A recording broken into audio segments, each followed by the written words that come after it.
ఓం నమో వెంకటేశాయ నమః. ఓం నమో వెంకటేశాయ నమః. సీతారామచంద్ర పరబ్రహ్మస్వరూపిణే నమః.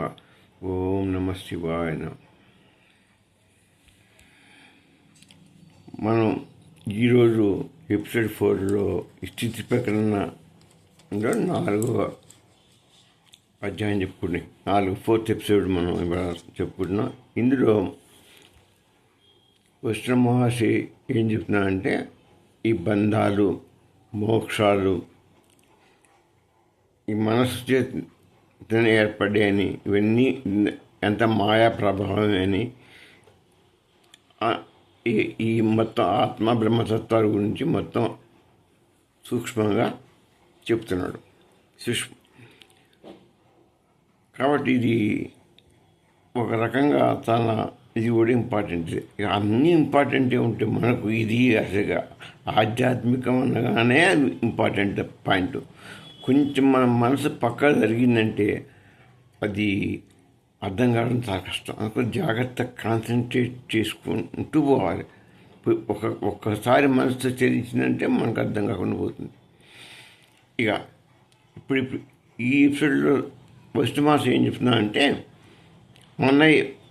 మన ఏవ జగత్సర్వం మన ఏవ హి బంధనం మనస్సేవ విమోక్ష స్యాత్ తస్మాత్ మనో నేచ్చది.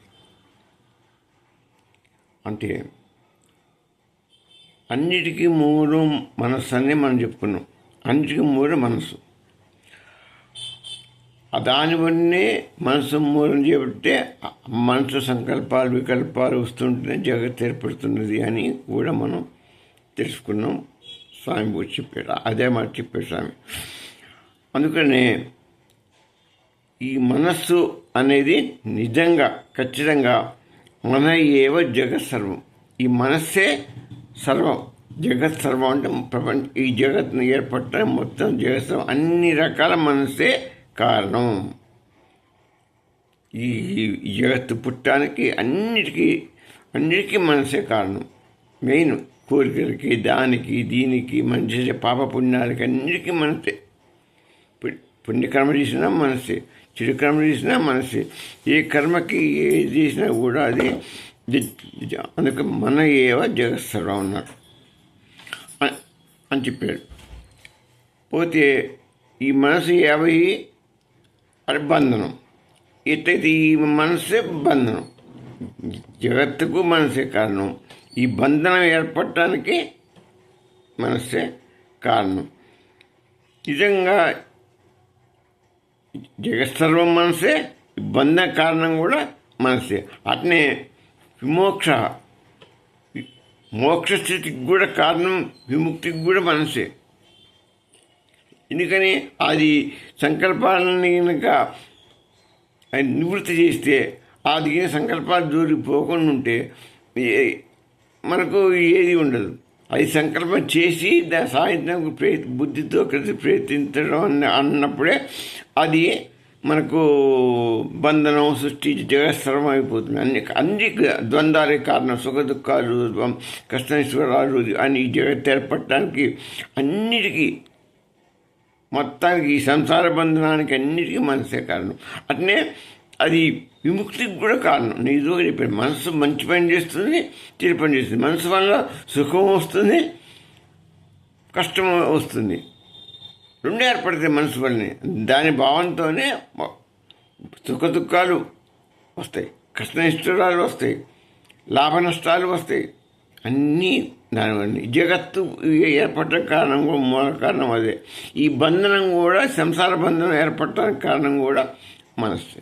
అన్నిటికీ మూలం మనస్సు అనేది ఫండమెంటల్ అని అనుకునే మనస్సు జగత్సర్వం అని మాట చెప్పారు స్వామి. మనస్సు అన్నిటికీ జగత్సర్వం. బంధనానికి బంధ కారణం అదే. విమోక్ష విముక్తికి కూడా కారణం అదే విముక్తికి చేసింది. అంతర్ముఖంగా పోయిందంటే అది విముక్తి. సంకల్పాలను మనం లెక్క చేయకుండా, దాన్ని దర్శనీయకుండా అంతర్ముఖంగా ప్రయాణం చేస్తే మనసు తిరిగిందంటే మనకు ఏ బంధం కూడా ఉండదు, విముక్తి తెరిపిస్తుంది. లోపల అంతర్ముఖం పోతే ఆత్మ యొక్క సాక్షాత్కారం అవుతుంది, మనకు మోక్షాన్ని ప్రసాదించేది కూడా అది. నియచ్చతి నియతిస్తుంది, లయపరుస్తుంది. ఇవన్నీ మనసుగా మనం లయపరి చేసుకుంటే మనకి మోక్షాన్ని కూడా లభింపచేస్తుంది. జగత్తు అట్నే ఇది ఇప్పుడు చెప్పిన మాట మళ్ళీ దీని ఆధ్యాత్మిక భావన ఏం చెప్తారంటే, జగత్తు మనసు యొక్క ప్రత్యేక సృష్టి. ఈ జగత్ అనేది మనసు యొక్క ప్రత్యేక సృష్టి. మనసు చేస్తున్నటువంటి ఒక సృష్టి ప్రత్యేకంగా చేస్తున్నది. బ్రహ్మ ఎక్కడి చేసినట్టు ఆయన చేస్తున్నా సృష్టి మనసు ప్రత్యేక సృష్టి. ఇది మనసు ప్రత్యేకంగా మళ్ళా సృష్టిస్తున్నట్టుగా మన ద్వారానే సృష్టి సంకల్పం జరుగుతుంది. బ్రహ్మ మనని తయారిస్తే మనలో ఉన్న మనసు ఈ ప్రత్యేక సృష్టి మొత్తాన్ని కూడా జరుపుతుంది. ఈ అనుభవం కూడా అనుభవించేది కూడా మనసు.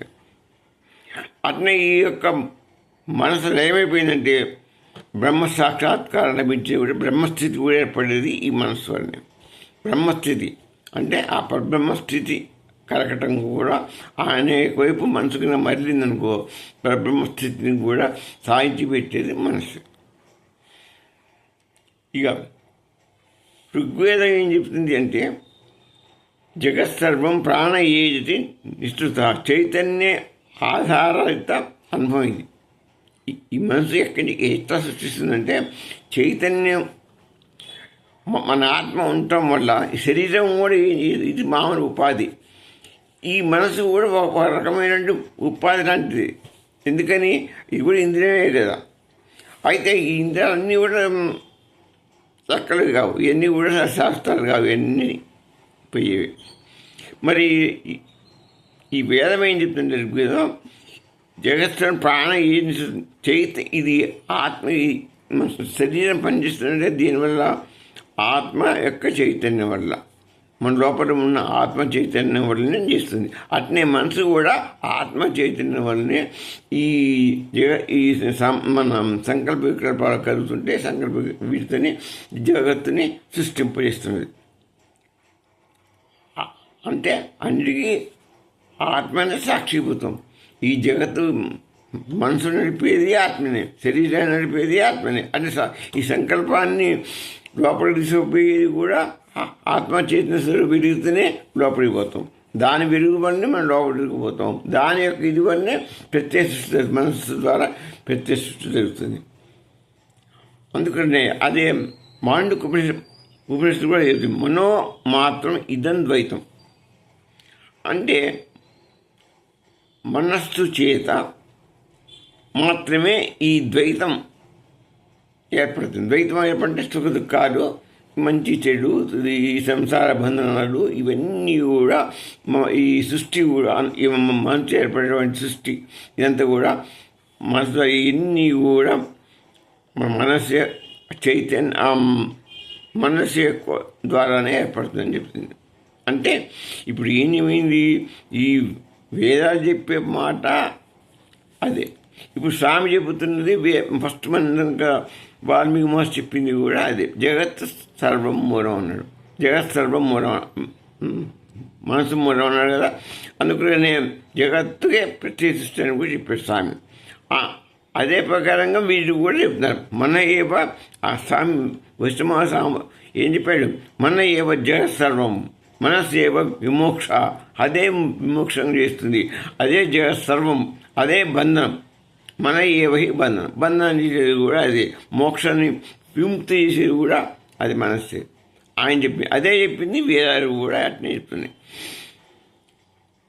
ఇక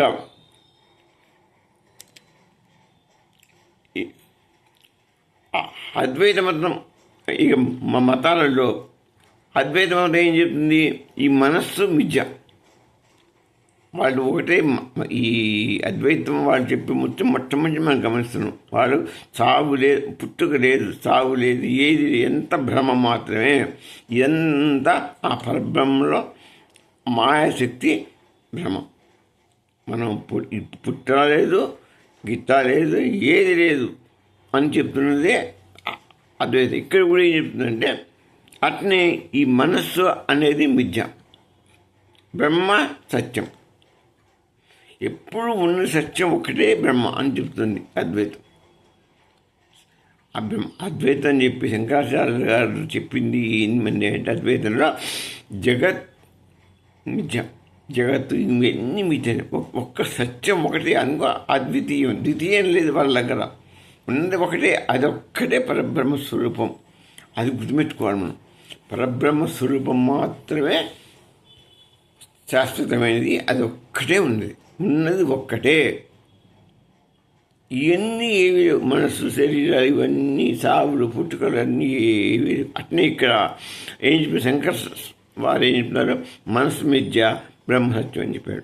ఇక విశిష్టాద్వైతం రామానుజం వారు ఏం చెప్తున్నారు అంటే మనస్సు శుద్ధి అవుతుంది, మనస్సు అనేది శుద్ధి పడుతుంది. ఈ మనస్సు అనేది కారణం కదా ఈ శుద్ధి కావాలంటే మనం భక్తితోని విష్ణుమూర్తిని ఆరాధిస్తే ఆయన దయతో మనస్సు శుద్ధిపడుతుంది, మనకు ముక్తి లభిస్తుంది. అది విశిష్టాద్వైతం వాళ్ళు చెప్పేది. మనం ఎంతసేపటికి వీళ్ళు చెప్పేది ఏంటి, ఈ జగత్తు ఉన్నది, ఈ సత్యమే అంటారు వాళ్ళు. ఆ విష్ణుమూర్తి దేవుడు సత్యం, చైతన్య స్వరూపుడమైన బ్రహ్మం సత్యం, జగత్తు ఇది కూడా సత్యం లాంటిది. అయితే నీ జీవం కూడా సత్యం, జీవుడు కూడా సత్యవంతుడు. కానీ ఈ జీవుడు ఆయన యొక్క స్వరూపవంతుడు. ఆయన అనుగ్రహం చేస్తే భక్తితో సాధించుకుంటే నీ మనసు శాంతపడుతుంది, శుద్ధి అవుతుంది. ఎవరి చేత? భగవంతుడి చేత, ఈశ్వరుడి చేత. ఈశ్వరుడు అంటే ఎవరు? వాళ్ళ దృష్టిలో విష్ణుమూర్తి మాత్రమే ఈశ్వరుడు.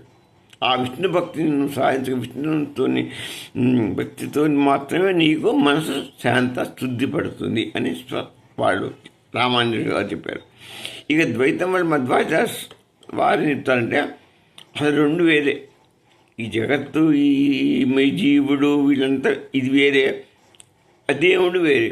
దేవుడు అంటే వాళ్ళు స్పష్టంగా చెప్పారు విష్ణుమూర్తి. విష్ణువే సర్వం, ఆయన మొత్తం సర్వవ్యాప్తి, ఆయనే సర్వం నారాయణ వస్తు. కాబట్టి ఆ నారాయణుని యొక్క ఆయన్ని వశపరుచుకోవాలి. అంటే నువ్వు భక్తి ద్వారా భక్తి పెంచుకుంటే ఆయన నీకు కరుణిస్తాడు, నిన్ను ఆయన అప్పుడు నీ మనసు అనేది నీ యొక్క వశీకరణలో ఉంటుంది. అంటే అప్పుడు నీ మనసు శుద్ధంగా అన్నా ఏది కావన్నా విష్ణుమూర్తిని ఎంత ఆరాధిస్తే, ఎంత భక్తితో మనం ఆయన్ని మనం కనుక లభింపజేసుకుంటే మనకు మనసు అవుతుంది, మోక్షానికి దారితీస్తుంది. మోక్షం దాటి చేయమన్నా కూడా వాళ్ళ యొక్క ఉద్దేశంలో విష్ణువు దగ్గర ఉండి విష్ణువు యొక్క ప్రాప్తి జరుగుతుంది అంటారు. నువ్వు భగవంతుడు లీనమయ్యే తారుగా అక్కడ నీకు చోటు జరుగుతుంది. ద్వైతం అది. ఎప్పుడూ విష్ణువులో కలవలేవు, విష్ణువు వేరే నువ్వు వేరే. విష్ణు లోకంలో నువ్వు చేరుకోగలవు. ఆయన ఉపవాసం అంటే ఆయన దగ్గరలో నువ్వు ఉండి శాశ్వతంగా ఆనందాన్ని పొందగ ఆయన చూస్తూ నువ్వు భక్తితో ఉన్నంతగా అక్కడే ఉంటావు. అది వాళ్ళు చెప్పింది. ఇది ఇప్పుడు చెప్పుకున్నాం కదా. అదే రమణ మహర్షి చెప్పేది కూడా అంతే. మనస్సు ఎక్కడ ఉద్భవిస్తుందో, ఈ మనస్సు ఎక్కడ ఉద్భవిస్తుందో పరిశీలించుకో నువ్వు మూలానికి. ఈ మనస్సు అనేది నువ్వు ఫూయామయ అనుకుంటావు కదా, అంతర్ముఖం లీనం పోతే నీకు కనపడేది ఏంటి? ఎంత బయట వస్తువులు బయట ఎన్ని కనపడదు, ప్రపంచం జగత్తు ఎంత కనపడదు. లోపలికి కనుక నీ మనసును తీసుకొని భూయామని నువ్వు పోతే లోపల ఉన్నటువంటి ఆత్మ నీకు దర్శనం అవుతుంది. ఆత్మ దర్శనం అయితే స్వచ్ఛమైనటువంటిది. ఆ స్వచ్ఛమైన పదార్థం ఆత్మ కాబట్టి అది పరమాత్మ స్వరూపం కాబట్టి నీకు ఆత్మ జ్ఞానం కలిగితే నీకు మనసు శుద్ధి కావడం కదా, మనసు శుద్ధి అయిపోయి శాంతి లభిస్తుంది. శాంతి లభించడం ద్వారా నీకు పరమాత్మ స్వరూపం నీకు తెలిసిపోతుంది, పరమాత్మ జ్ఞానం కలుగుతుంది, పరమాత్మలో చేరుతావు. అది స్వామి చెప్పింది కూడా అంతే. ఇంకోటి స్వప్నదృష్ట్యా యథా విశ్వం దృష్టతేన తత్వత బోధదయే తదై వేదం లీయతే చిస్వరూపిణి. స్వప్నదృష్ట్యా యథా విశ్వం, ఈ విశ్వం అంతా ఇటువంటిదే. ఇంకో శ్లోకంలో మన స్వామి బెస్ట్ మాస్టర్ చెప్తున్నారు ఏమని, స్వప్నంలో వాళ్ళ దృష్ట్యా కళలో మనం ఎట్లా అయితే స్వప్న దృష్ట్యా యథా విశ్వం, మనకు స్వప్నంలో ఈ జగత్తు ఎలా కనపడుతుందో బయట ప్రపంచం కూడా విశ్వం కూడా అట్లనే ఉంటుంది. అలాంటిదే. అంటే ఏంటి, ఇది మిథ్య అనమాట. కళ్ళ మిథ్య కదా, ఇది కూడా మిథ్య అనే చెప్తున్నాడు. అదే ఇదే స్వప్నంలో ఎలా అయితే కలగంటావో అదేవిధంగా ఈ విషయం కూడా కళ్ళలాంటిదే. అంటే ఇది కూడా జగత్తు మిథ్య మాత్రమే. ఆ కళ ఎంత మిథ్య, ఈ విశ్వం ఈ సంసార బంధం ఎంత కూడా కళ అని చెప్తున్నాడు స్వామి. నత్తు తత్వత పరమార్థంలో కాదు, ఇక్కడ ఇదంతా అంతే. పరమార్థంలో ఎంత ఈ సత్యం, పరమార్థే సత్యం. పరమార్థం అంటే ఆ పరబ్రహ్మస్వరూపం ఒకటే సత్యం, మిగతా అంతా కళ. బోధోదయే అంటే జ్ఞానం ఎప్పుడైతే నీకు కలుగుతుంది, బోధ అంటే జ్ఞానోదయంలో లీతే ఎంత లీనమైపోతుంది. నీకు ఎప్పుడైతే మనస్సు అంతరం పోయిందో నీకు జ్ఞానం, ఆత్మసాక్షాత్కారం, తద్వారా నీకు జ్ఞానం అనేది కలుగుతుంది. అప్పుడు కలిగినప్పుడు ఆ జ్ఞానంతో లీయతే లీనమైపోతుంది మొత్తం. ఏది ఈ యొక్క ప్రపంచం, సంసారం అన్నీ లయమైపోతాయి. ఎక్కడ ఆత్మ సాక్షాత్కారం, నువ్వు అంతర్ముఖమైన మనస్సు అంతర్ముఖంలో పెట్టినప్పుడు ఇదంతా కూడా అప్పుడు నీకు అర్థమవుతుంది ఎంత చిత్స్వరూపిణి, చైతన్య స్వరూపి అంటే ఆ అమ్మవారి చిత్స్వరూపిణి, పరబ్రహ్మస్వరూపిణి యొక్క మాయానాటకమే ఇదంతా. నీకు మొత్తం స్వరూపం ఆ యొక్క ఇది స్థితిని నీకు తెచ్చిపోతుంది. మాయాస్వరూపిణిలో నువ్వు లయమైపోతావు. అప్పుడు అనేది నీకు మొత్తం జ్ఞానోత్పత్తి. ఇప్పుడు ఆత్మని నువ్వు ప్రత్యక్షం చేసుకుంటే, ఆత్మబోధన తీసుకుంటే, ఆత్మ జ్ఞానాన్ని సంపాదించుకుంటే నీకు ఆ జ్ఞానం ఎటువంటిదంటే 1000 సూర్యుల కాంతితో వెలుగుతుంటుంది ఆత్మ. ఎందుకని ఇది పరమాత్మ స్వరూపుడు యొక్క శుద్ధ చైతన్య స్వరూపుడు. ఆయన సద్గణ చిద్గణ ఆనంద స్వరూపుడు. ఆయన సత్తు స్వరూపం. అది 1000 కోట్ల సూర్యుడు సమానంతో పెరుగుతాడు ఆయన స్వామి. ఆ పరమాత్మ అంత కాంతితో ఉంటాడు. అక్కడ ఈ సూర్యుడు యొక్క వెలుగు అక్కడ సరిపోదు. అక్కడ ఇది మామూలుగా చిన్న బలిపడాలని అయిపోతుంది. అక్కడ 1000 కోట్ల సూర్యుడు కాంతితో ఉంటాడు ఆ స్వామి. ఆ కాంతిలో నీకు ఏది కనపడదు, ఎంత మాయమైపోతుంది. అంతే కదా, ఎంత కూడా మాయమైపోతుంది. ఆ జ్ఞాన ఆ పరమాత్మ దగ్గర చేరుకుంటే ఎన్ని పోతాయి. ఇక ఉపనిషత్తులలో చాందోక ఉపనిషత్తు కూడా ఇదే మాట చెప్పింది, సర్వం కల్విదం బ్రహ్మ. సర్వం కల్విదం బ్రహ్మ అనేది ఒక అందులో వినే ఉంటాం ఆ వాక్యం. అంటే సర్వదం కల్విదం బ్రహ్మ అంటే ఎంత కూడా బ్రహ్మసత్యం అన్నమాట. ఎంత ఇదంతా కూడా సర్వం కలిగిన అంటే ఈ మనం చూసే దృష్టి బ్రహ్మాది ఈ చూసే జగత్తు, ఈ విశ్వసారం, ఎన్ని లోకాలన్నీ ఏవైనా సరే అంతా కూడా ఏది బ్రహ్మాధిష్టానం. బ్రహ్మ యొక్క అధీనంలో ఉన్నటువంటి బ్రహ్మస్వరూపమే. ఎంత కూడా బ్రహ్మస్వరూపంలో లీనమై ఉన్నటువంటిది. ఇది వేరుగా ఆయనకు అన్నిసార్లు లేదు, ఆయనలోనే లీనమైపోయినటువంటి ఇదంతా. అద్వైతంలో ఏం చెప్తారు మళ్ళీ ఇదే స్వప్న జాగ్రత్త రెండు మాయనే చెప్పాక. స్వప్నంలో ఇప్పుడు ఇందాక మనం అనుకున్నది స్వప్నంలాగానే జగత్తు కూడా మాయ అని అద్వైతం వాళ్ళు చెప్పారు. విశిష్టాద్వైతం కూడా జగత్తు సత్యమే. నేను చెప్పింది అదే మాట స్వామి చెప్తున్నాడు. ఏం చెప్తున్నాడు, అద్వైతం స్వప్న జగత్తు రెండు మాయ. విశిష్టాద్వైతం ఏం చెప్తున్నారు అంటే జగత్ సత్యమే, జగత్తు సత్యమే అంటారు. విశిష్టాద్వైతం జగత్తు జీవుడు సత్యమే, కానీ రెండు వేరు వేరు. స్వామి సత్యమేంతో ఇది పరబ్రహ్మ విశేష ఆయన యొక్క లోంచి ఉద్భవించింది జగత్తు. ఆయన యొక్క స్వరూపమే ఇది కూడా. దాన్ని ఆయనలోంచి కలిగినటువంటిది. అద్వైతం కూడా అది చెప్తుంది. జగత్తు సత్యం, జీవుడు సత్యం, వేరు జగత్తు, దేవుడు వేరు, జగత్తు వేరు అనేది వాళ్ళు చెప్తారు. కానీ రెండు స్వామి యొక్క అధీనంలో ఉంటాయి. ఈ జగత్తు ఇదంతా స్వామి యొక్క కరుణా విశేషాలతోనే ఇది కూడుకున్నది. ఆయన్ని మనం ఇంకా మనం ఎప్పుడు తెలుస్తూ భక్తితో సాధిస్తే మనకు ఈ జగత్తు యొక్క బంధనాలు తొలగిపోతాయి అంటారు విశిష్టాద్వైతం వాళ్ళు. ద్వైతం వాళ్ళు కాస్త ద్వైతం వాళ్ళ కన్ఫామ్గా చెప్పారు జీవుడుగతమైన, వీళ్ళు ఆయన స్వరూపం అట్లా ఇట్లా అని వీళ్ళు కొద్దిగా గోడల పిల్లలా చెప్తారు.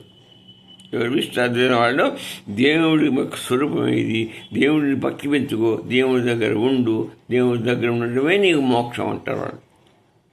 వీళ్ళ దేవుడి దగ్గరికి పోవడమో అనేది వేరు. ఆయన దగ్గరికి పోవడానికి బాగా భక్తి, ఎప్పుడు ఆయనలో నువ్వు కలవలేవు, సాఫ్ అంటారు వీళ్ళు ద్వైతం వాళ్ళు.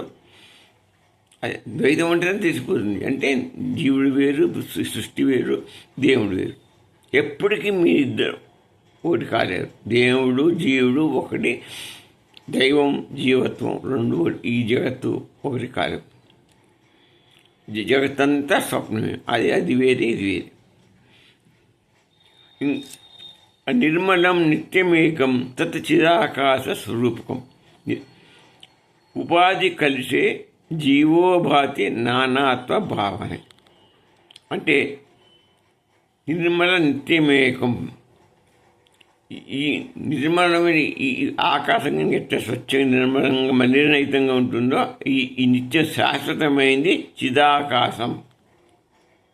చిదాకాశం నిర్మలత్వంగా ఉండేటువంటిది శాశ్వతమైన వస్తువు.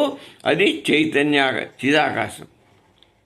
దాన్ని చైతన్యాకాశం అంటారు. ఆ చిదాకాశం నుంచి అక్కడ సత్పురుషుడు సత్తు ప్లస్ చిత్తుడు ఉండేటువంటి నివాసం అక్కడనే చిదాకాశంలో ఉంటుంది. సచ్చిత్తుడు అక్కడనే ఆనందం ఉంటుంది.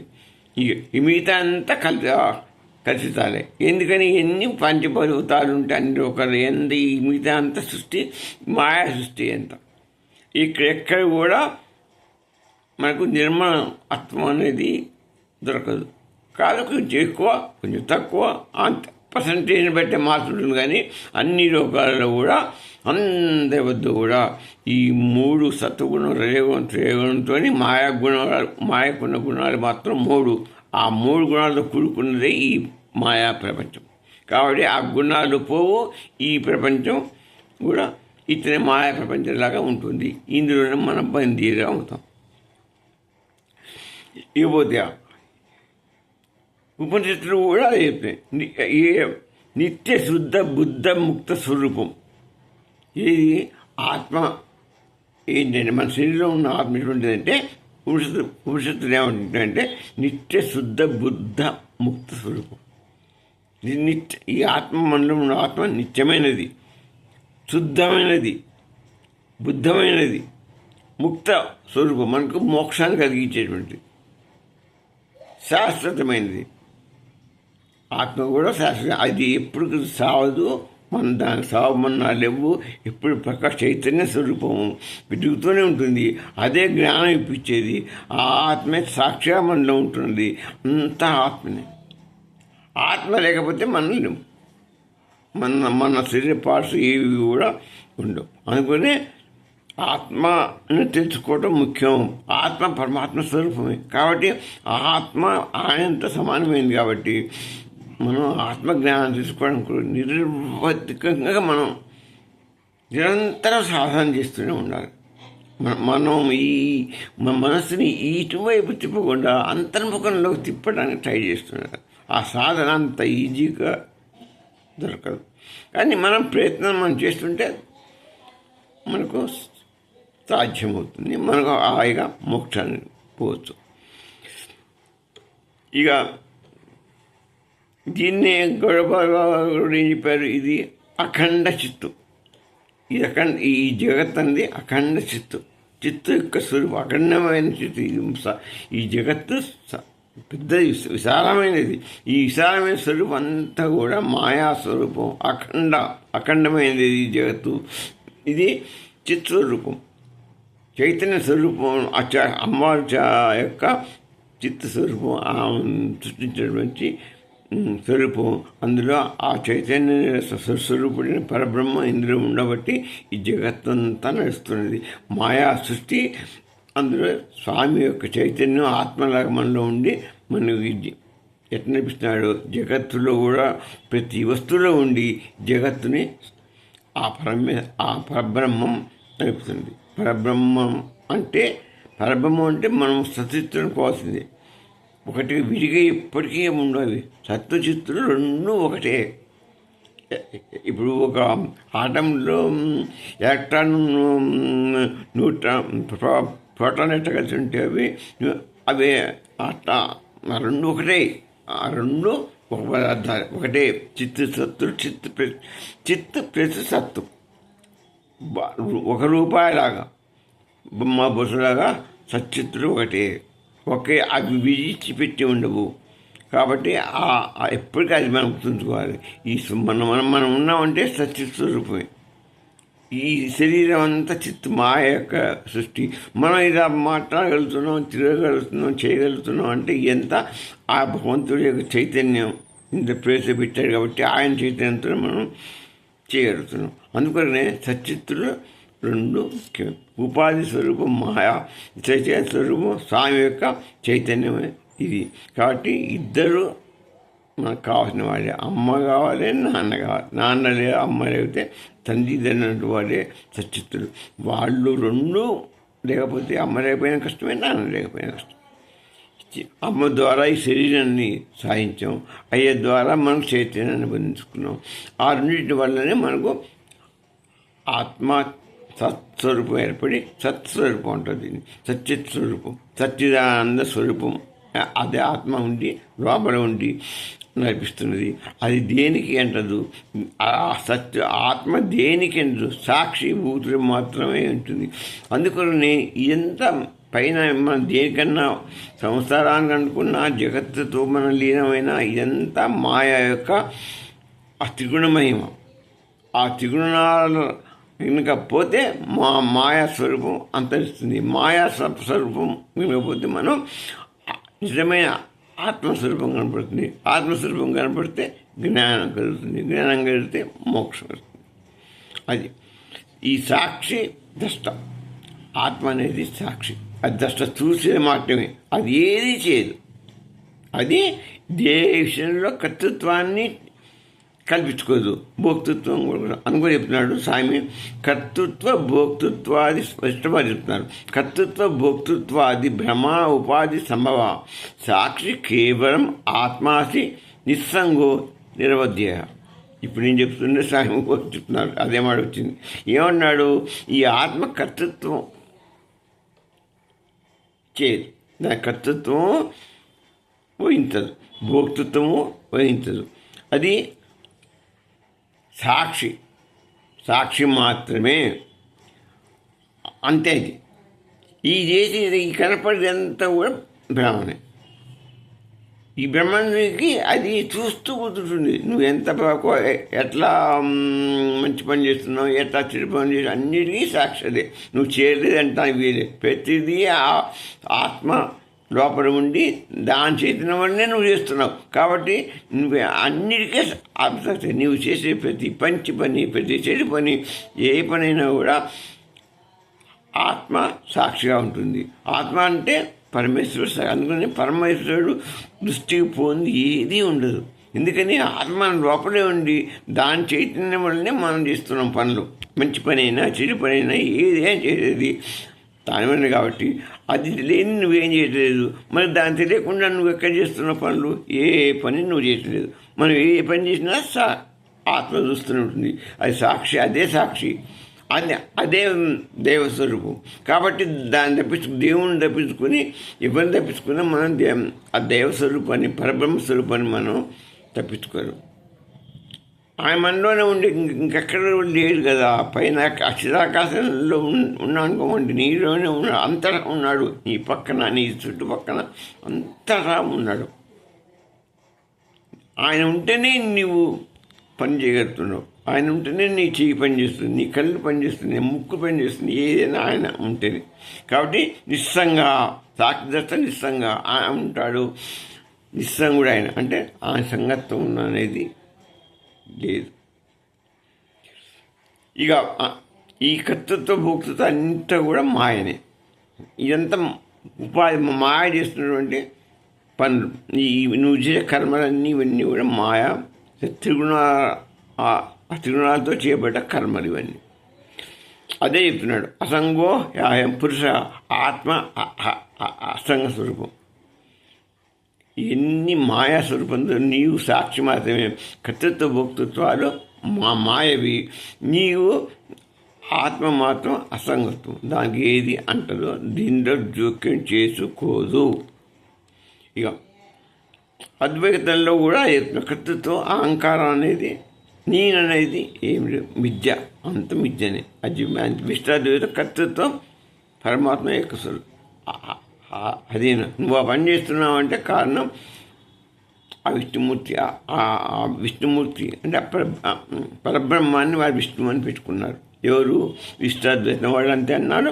ద్వైతం మొత్తం కూడా విష్ణువునే వాటి పరబ్రహ్మ స్వరూపంగా వాళ్ళు గుర్తించారు. కాబట్టి వాళ్ళు ఏమంటారు, నీకు ఆ విష్ణువు యొక్క ఆ దయ ఉంటేనే నువ్వు పని చేయగలుగుతున్నావు, ఆయన దయ లేకపోతే నువ్వేం పని చేయలేవు. ఆయనదే బాధ్యత, కర్తృత్వం ఆయనదే, భోక్తృత్వం ఆయనే. అది తెలుసుకుంటే నీకు మోక్షం. అది చెప్పేది విశిష్టాద్వైతం. అద్వైతం ఏమంటారు, నువ్వు ఆయన తెలుసుకొని ఆయన సాహిత్య ఆయన దగ్గర చేరుతావు, ఆయనలో అక్కడ నివాసం ఉండగలుగుతావు, ఆయన సన్నిధిలో ఉండగలుగుతావు అంటారు వీళ్ళు. ఇక రమణ మహర్షుడు కూడా ఏమంటాడు, ఈ అంత కర్తృత్వ భావం అంతా అహంకారం. అహంకారం కర్తృత్వం. కర్తృత్వం అంటే నేను చేస్తున్నాను, నాది, నేను నాదుడు, నేను చేస్తున్నాను, ఇది నాది, అది నాది, ఆ వస్తువు నాది, ఈ వస్తువు నాది, ఈ ఇల్లు నాది, ఇదంతా నాది అన్నా నీదన్నా అంతా అహంకారజనితం. ఈ అహంకారమే సర్వనాశనం. ఈ అహంకారం లేకుండా అందులో కర్తృత్వం లేకుండా, అహంకారం లేకుండా, కర్తృత్వం లేకుండా జీవిస్తే అంత పరమాత్మ మీదనే పెడితే మనకు లోపలికి అంతర్లీనమైతే అది ఎక్కడి నుంచి వచ్చింది ఈ అహంకారం అనేది? ఈ అహంకారం నేను నాది ఎక్కడి పుట్టినాయి అని మనం అంతర్లీనమే చూసుకుంటే ఆత్మ కనపడుతుంది. ఆత్మ ఎప్పుడు ప్రత్యక్షమైందో అంత ఈ సర్వస్వం అంతా ఆత్మ చైతన్యం వల్లనే నేను చేస్తున్నాను. కాబట్టి ఆత్మే అన్నిటికీ మూలం తీసుకొని జరుగుతూ ఉంటాడు స్వామి. ఎవరు? రమణ మహర్షి వారు. ఇంకొక శ్లోకం, ఎత్ర నాశం గతం చిత్తం ఎత్ర నాస్తి వికల్పనం తత్రైవ బ్రహ్మణ స్థితి తత్ర శాంతి నిరంతరం. ఎత్ర నాశం గతం చిత్తం. ఈ మనస్సు నాశం గతం చిత్తం యొక్క నాశనం కనుక లయమైపోతే మనసులో అయితే వికల్పనం, అప్పుడేమైతుంది? ద్వైత కల్పన పోతుంది. నీ మనస్సు చిత్తం కనుక లయమైపోతే, మనస్సు నాశనం అయిపోతే, లయమైపోయినా మళ్ళీ వస్తుంది. అసలు మనస్సును నాశనం చేయాలి. మనసుని నాశనమైన దగ్ధాన్ని మళ్ళీ అప్పుడు ఇత్తులు ఏగాలి. ఏగితే మళ్ళీ మొలవు, ఏకపోతే మళ్ళీ ఏమాత్రం ఉన్న చైతన్యం ఉన్నా మళ్ళీ వస్తాయి. లయం అంటే ఇంకా అవి ఏగి ఇత్తులు కావు, మొత్తం మహామృతులే. అవి మనం పక్క పాడేసాం అన్నమాట. అవి మళ్ళీ మనం రావడానికి మనకు ఆస్కారం ఉంటుంది. కాబట్టి మనం ఏగిస్తారు, మనసుని బాగా ఏగిస్తారు. ఇక అప్పుడు దానిలో సంకల్ప ఇక ఉత్పత్తి కలం. ఏమని? పరమాత్మ ధ్యానం చేస్తున్న కొద్దీ ఆటోమేటిక్గా పోతాయి. జగత్ మీద ఈ మనసు పోనీకుండా చేసుకుంటే దేవ సంకల్పం అన్నిటికీ భగవంతుడి మీద జాగ్రత్త పెడితే మన కర్మ చేయి, కర్మత్వాన్ని ఉంచుకో. మాకు అట్లా ఆ విధంగా చిత్తాన్ని లయం చేసుకుంటే అప్పుడు నీకు ద్వైత కల్పన పోతుంది. అదే ఎత్త నాశనం గతం చిత్తం, ఎత్త నాస్తి వికల్పనం. మనసును నాశనం చేస్తే ఈ ద్వైత కష్ట సుఖాలు ఎన్ని ద్వైత భావన పోతుంది. ద్వైత భావన పోయిందంటే నీకు శాంతి, మనశ్శాంతి కలుగుతుంది. చిత్తశాంతి అంటే దాన్ని మనశ్శాంతి. చిత్తం బాక్సు ఎప్పుడు నిల్లు కావాలంటే సంకల్ప వికల్ప దృష్టి పోవాలి.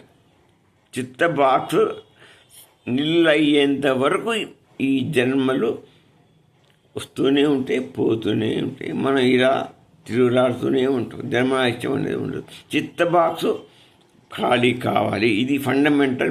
మీకు నేను మొట్టమొదటి అదే మొత్తుకుంటున్నా. ఆ బాక్స్ని మనం ఖాళీ చేయాలి అంటే దానికి సాధన ఆత్మజ్ఞాన సాధన, జ్ఞాన సాధన. జ్ఞానంని గ్రహించుకోవాలి. ఇదే జ్ఞానం అంటే ఏంటి? ఆ పరమాత్మ స్వరూపుణ్ణి ఎక్కడ ఉన్నాడు, ఇప్పుడు నేను మనలో ఆత్మలో ఉన్నాడు, ఆ చిదాకాశంలో నివాసిస్తాడు అన్న సంగతి ఎంతమందికి తెలుసు?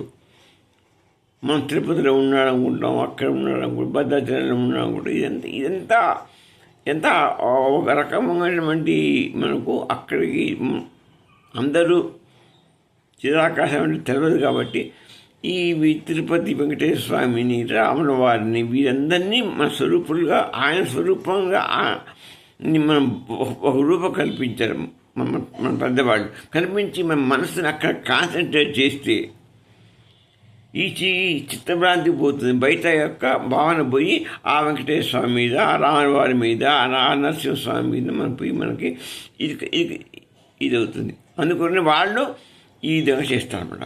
చేశారు మన వాళ్ళు.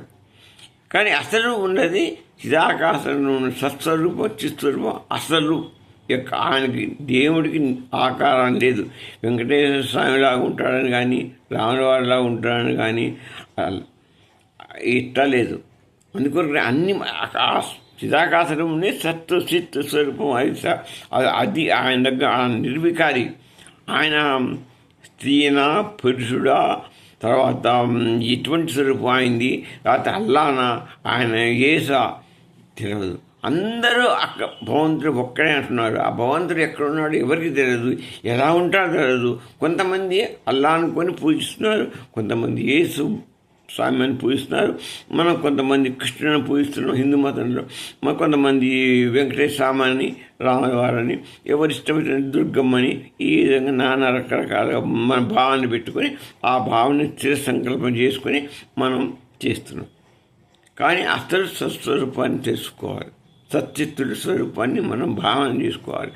అది చేసుకుంటే మనకు ఆ జ్ఞానం రావాలి. అందుకనే ఈ మనుషుల రూపాలు ఎన్ని తేడా, ఎంత భ్రమ. మనలో మనకు ఈ ద్వేషాలు, రాగాలు, ఎన్ని రాగద్వేషాలు ఎన్ని మంచిది కాదు, అంత భ్రమ. కాబట్టి దీని మీద మనం ఇది కాకూడదు. మనం అసలు సంగతి తెలుసుకుంటే మంచిది. ఇక కాబట్టి మనం ఏమనుకున్నా ఎక్కడ వచ్చాం,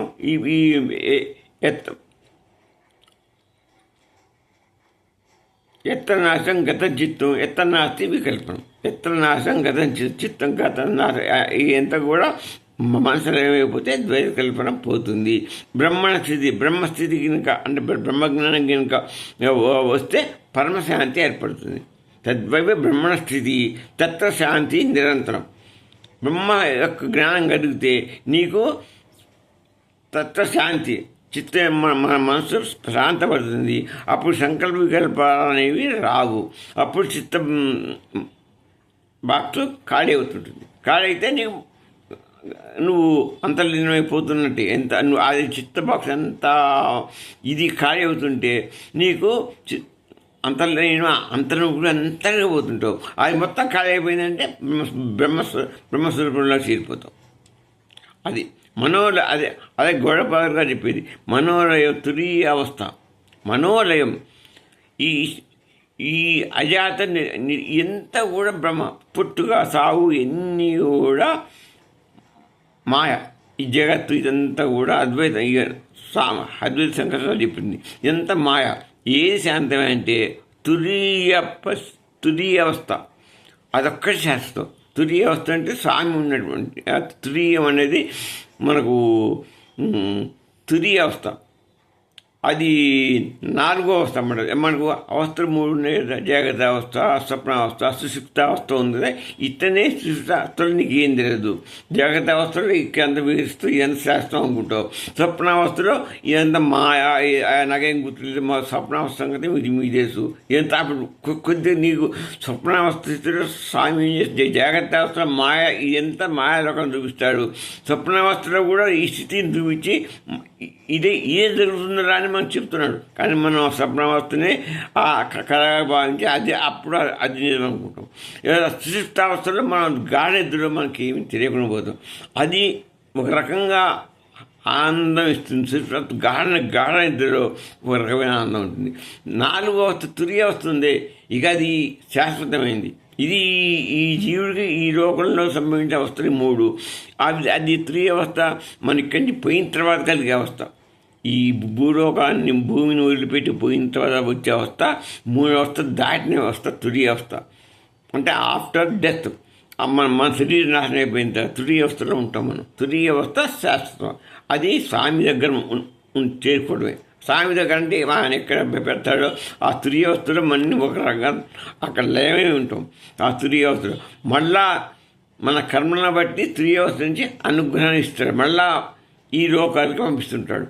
మన జీవులుగా మళ్ళీ పంపిస్తుంటాడు. మన పాప కర్మను బట్టి, మన యొక్క కర్మను బట్టి. మంచి కర్మలు అయితే మంచి లోకాలకి, చెడు కర్మలు చేస్తాడు. ఇక అంత మంచి శాస్త్రమైన భక్తులు ఉంటే వాళ్ళు ఎవరైతే ఆత్మజ్ఞానం సంపాదించిన వాళ్ళని తనలో కలుపుకుంటాడు. అది తురీయ అవస్థలో ఉండి చేసే పని. అదే తురీయ అవస్థలో అందరం ఉంటాం. అక్కడి నుంచి దారులు మళ్ళీ ఎక్కడికి పోవాలనో అక్కడికి డివైడ్ అయిపోతుంటాయి. మోక్షానికి పోయేవాడు మోక్షానికి పోతారు, నరకానికి పోయేవాడు నరకాలకి, పుణ్యలోకాలు స్వర్గలోకాలు లాంటి పుణ్యలోకానికి భూలోకం వచ్చాడు. భూలోకం ఈ భూలోకంలో ఉన్న జీవుల్లో ఎన్నో 80 లక్షల రకాల జీవులు ఉన్నాయి. ఈ 80 లక్షల జీవుల్లో ఎక్కడో చోట మళ్ళా ఉద్భవిస్తుంటారు. అది అన్నమాట. అందుకనే ఫైనల్గా ఈరోజు మనం చెప్పుకునేది అంటే జగత్తు అనేది ఏంటి? మనోమాత్ర అనుభవం. ఈ మనసు చేత మాత్ర అనుభవం, మనసు చేత ఏర్పడిన సంకల్పం, ప్రత్యేక సృష్టి, అది జగత్తు. బంధం సంకల్ప జన్యం. మన సంకల్పంతో జనితమైనటువంటిది బంధం ఎట్లా వచ్చింది? మన యొక్క సంకల్పం బట్టే వచ్చింది. జీవబంధనం, సంసార బంధనం, జగద్బంధనం ఇవన్నీ కూడా సంకల్పాల చేత ఏర్పడ్డది. మనోసంకల్పం చేత ఏర్పడ్డది బంధం. ముక్తి సంకల్పలయం. ఆ సంకల్పాల వల్ల బంధం ఏర్పడింది. సంకల్పాల అంతర్ముఖమైతే ఏమైతుంది? సంకల్పలయం అయిపోయింది అనుకో, లేకుండా పోయింది అనుకో, అప్పుడు ముక్తి వస్తుంది. అంతర్ముఖం పోతే ముక్తి. బహిర్ముఖంలో ఉంటే బంధం. ఒకటే గుర్తు. మనస్సు బహిర్ముఖంలో ఉంటే బంధనం ఏర్పడుతుంది. అంతర్ముఖంలో ఉంటే ముక్తి లభిస్తుంది. ముక్తి అంటే అంతర్ముఖం పోవాల్సింది. ఇది మనసు అంతర్ముఖం ప్రయాణం చేయాలి. ఆత్మ నిత్యశుద్ధి. ఆత్మ ఎప్పుడు కూడా పరిశుద్ధమైనది, శుద్ధ ముక్త, ఇందాకన్నా శుద్ధ ముగ్ధం స్వరూపం. అది ఇటువంటి మలినం లేనిది సాక్షి స్వరూపం. సాక్షి స్వరూపం. విచారణ ఏంటి? జ్ఞాన దీనికి ఏమి విచారణ చేయాలి మనం? అంటే ఏమి మనం చేస్తే మనకు ఈ అటా ఇటా చేసుకోవడానికి మనం విచారణ చేసి అదే అజ్ఞానం సంపాదించుకోవడం. విచారణ చేయడమే జ్ఞానం. అదే మనం ఆత్మజ్ఞానాన్ని మనం సంపాదించుకుంటే ప్రత్యక్ష అంతర్ముఖంలో పోయి మోక్షం సంపాదిస్తాం.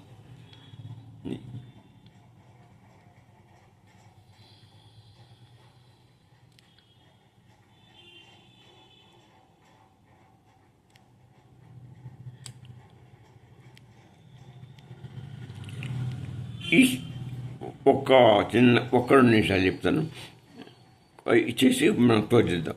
ఈ స్థితి అంటే ఏంటి? నిలకడ స్థిరత్వం సంపాదించాలి. ఇది ఇంపార్టెంట్ మాటలు ఫైనల్ చెప్తున్నాం, మనం గుర్తుపెట్టుకోండి. స్థితి అంటే నిలకడ. మన ప్రకరణ స్థితి ప్రకరణ. స్థితి అంటే ఏంటి? నిలకడ స్థిరత్వం మనం గుర్తుపెట్టుకోండి.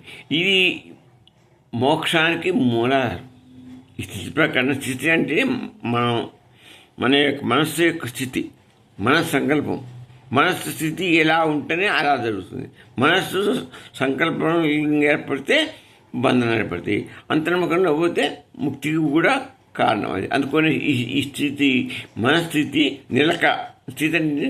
నిశ్చలత్వం, స్థిరత్వంగా మనం ఉంచగలిగితే మనసుని మనకు మోక్షం అనేది లభిస్తుంది. మోక్షానికి మూలాధారం ఏంటి? స్థితి. ఏ స్థితి? మనస్థితి మూలాధారమైనటువంటి. ఎప్పుడు మనస్సుని స్థిరంగా ఉంచుకోవాలి. మోక్షం రావంటే మనం ఏం చేయాలి? మనస్సుని స్థిరభావంలో ఉంచుకోవాలి. అంటే చెడు భావం రానికుండా ఈ జగత్తుని మాయ అనుకొని దీని మీద దృష్టి ఎక్కువ పోనీకుండా అంత పరమాత్మ స్వరూపం మీదనే ఎక్కువ పెడితే అంత పరమాత్మనే, నాది ఏమి లేదు, నీ ఎవరిని అని అలా కదలికను నువ్వు తెచ్చుకుంటే బ్రహ్మ సాక్షాత్కారం అవుతుంది. బ్రహ్మాన్ని ప్రత్యక్షంగా అనుభవిస్తావు. అట్ట పరబ్రహ్మాన్ని మనసులో తలుస్తున్నాడు నిరంతరం. మనం అసలు రోజు చేసే కర్మలు అన్నీ చేస్తున్నాం, కానీ అసలు దేవుణ్ణి, అసలు స్వరూపాన్ని మనం ఒక్కసారైనా అనుకోకపోతే ఎలా వస్తుంది ఆ మోక్షం, ముక్తి మనకి ఎలా వస్తుంది చెప్పండి? మనం చేసే పొద్దున్న లేస్తే చేసినా కానీ ఈరోజు భావనలే, ఈరోజు కర్మలే. తెల్లారి రేపు ఏం చేద్దాం, వాడిని కొడదామా, వీడిని కొడదామా, ఇది చేద్దామా, అది చేద్దామా, అన్ని చెడు యొక్క ఎక్కువలే వస్తున్నాయి అందులో ఎక్కువ.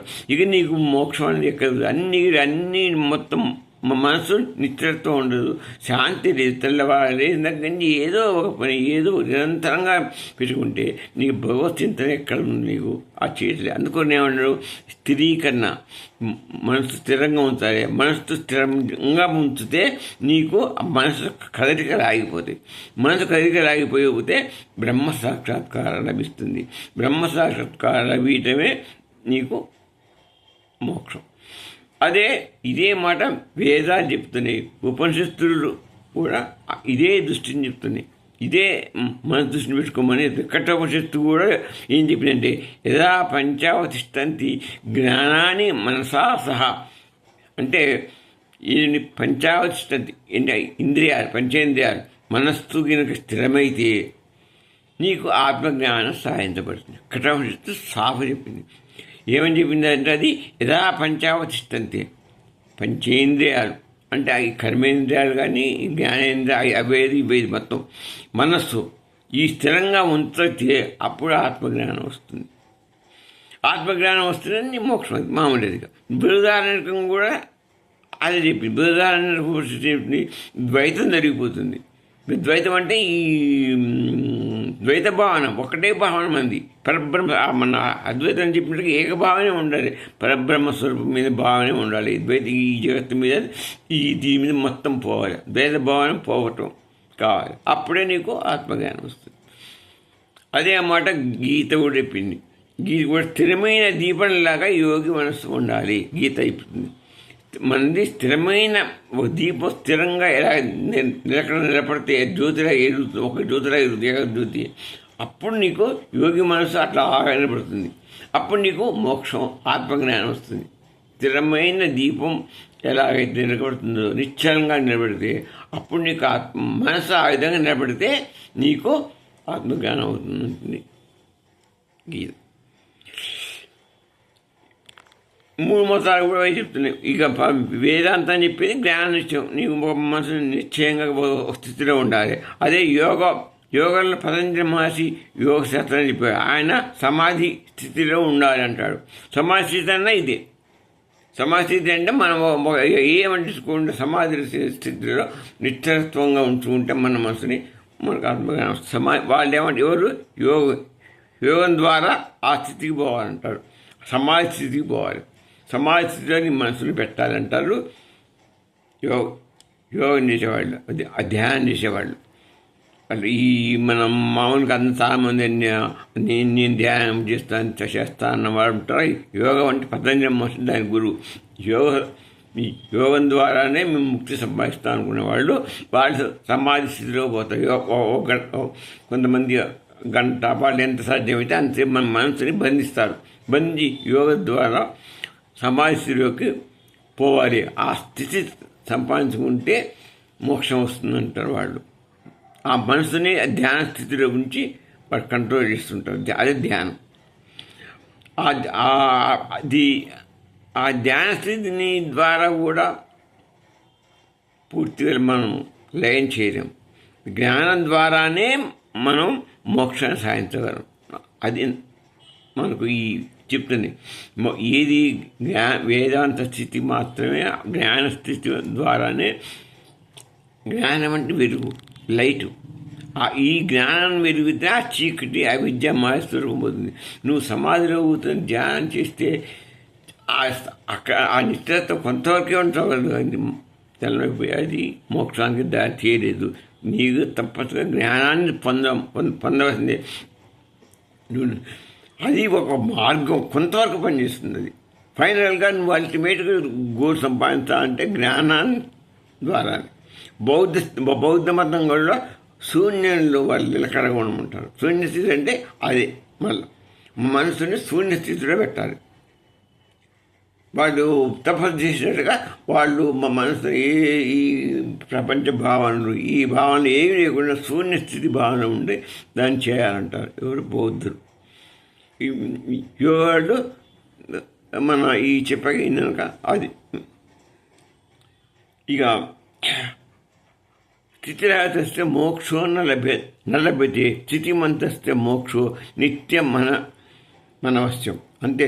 స్థితిరాగతస్తే స్థితి లేని వానికి మోక్షం నలభ్యతే, మోక్షం అనేది లభిస్తుంది. అందరూ నేను ప్రత్యేకించి మీకు శ్లోకం చెప్తున్నాను. స్థితిరహితస్య మోక్షోన నలభ్యతే. స్థితిరహితం కనుక స్థితి ప్రకరణ ఉంటుంది. ఈ స్థితి ప్రకరణం కనుక మనం స్థితి లేని వాడికి మోక్షం దొరకదు.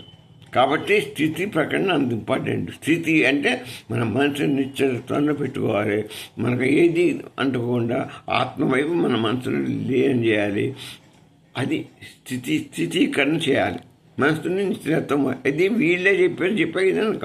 బౌద్ధ మతం చెప్పింది అదే, పతంజలి మాస్టర్ చెప్పింది ధ్యాన స్థితి అదే. ధ్యానం చేసిన మనసుని ఏకాగ్రతలో పెట్టాలని.